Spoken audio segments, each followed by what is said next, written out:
Hello, I'm Dylan Ryan, and this is the Data Wrap Up.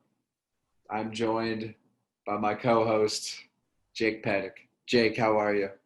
Doing fine. Dylan, how are you?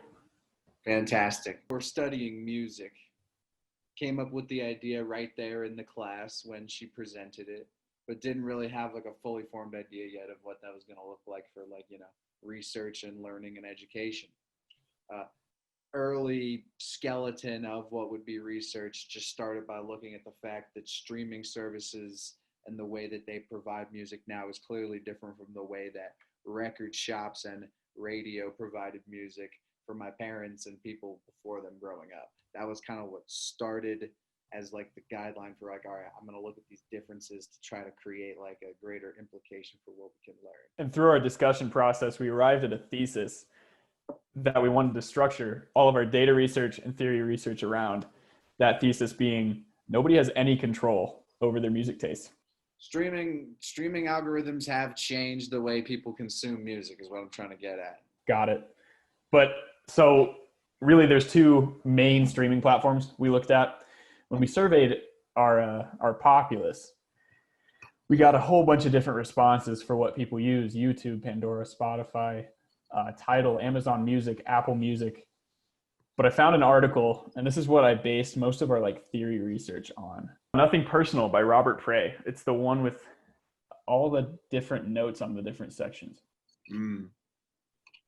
And he broke down the ways that streaming services, at least two of the major ones, Spotify and Pandora, which we found through our data, check it out in the pie charts somewhere on this webpage, were exceptionally popular.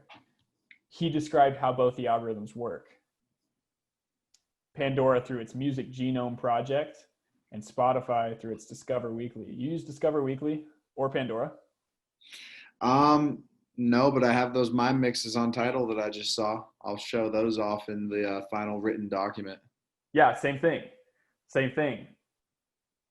The differences in the Music Genome Project versus Discover Weekly, though, are stark. The Music Genome Project does not incorporate anything, any data on what other people listen to. Nothing. It's only data about what you listen to.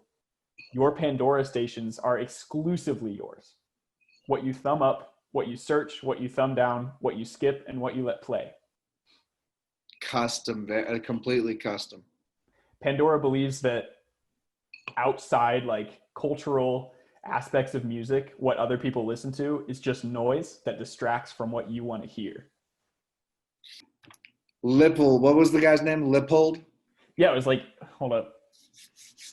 Because there was a few documents that our professor sent us. Our awesome professor sent us. So cut real quick. It's one document. All those notes are on one document. Our phenomenal sources here at CMU that are also our professors gave us this one. Yeah. So John Cheney Lippold, back in 2011, he described a cybernetic relationship to identification when you're talking about individuation on any online platform. He described not a cybernetic relationship to individual identification, but essentialist notions of identity are replaced by pliable behavioral models. And this phrase, pliable behavioral models, is completely critical. It suggests that instead of actually being individuals and treated as individuals by our music streaming services, we are seen as having a pliable individuation, as in we can be influenced by anything. And they use algorithms to influence us. We are taught that we are individuals, and the algorithm seeks to further our individuation, but really our behavior is pliable. Very. What else can we derive from this that's like critical like to like our thoughts ultimately at the end of the day about the way we interface with tech going forward? Well, at the end of the article by what's his name? Robert Prey.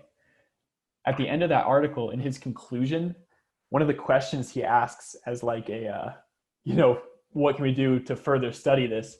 One of the questions he directly asks is, how do Discover Weekly recommendations how Spotify how Spotify listeners understand themselves as music fans? And really, that's the question that we're asking in this entire project. Is there is some way that the Discover Weekly affects how music listeners see themselves as music fans, aka their taste, and our data and all this like theoretical analysis of music algorithms shows us that it does, that people's music taste, how they view themselves on Spotify, is completely influenced by the algorithm. In the article by Mr. Bohm that I read, that was kind of like the blog post breaking down his use of the algorithm throughout the year and how it influenced his music listening. He broke it down by saying that though he would definitely like still found word of mouth from people he knows reliable, the algorithms and the playlists were incredibly consistent throughout the whole year. However, word of mouth gave him those deviations in the playlist, gave him those deviations in what he would normally like go to or gravitate to. And so I think at that point, like when we try to get even deeper into what we're trying to tap into here, it's a matter of like how we understand not only media, but culture and art all at once. You know what I mean? Kind of just like what that actually then means when we're objectively trying to quantify or qualify the speed or rate at which A, we consume it, B, are pliable to it, C, are too deep. Where do we retract this to? I do want to make a point that Eric Bohm did say he trusted word of mouth. And I talked about Pandora's algorithm earlier and how it works and does not include any community data. Spotify, on the other hand, does, and in a sense incorporates word of mouth into their algorithm. When they create your Discover Weekly playlists, it's based off of stuff that you like and then gives you songs that their data says you've never heard this before or very rarely.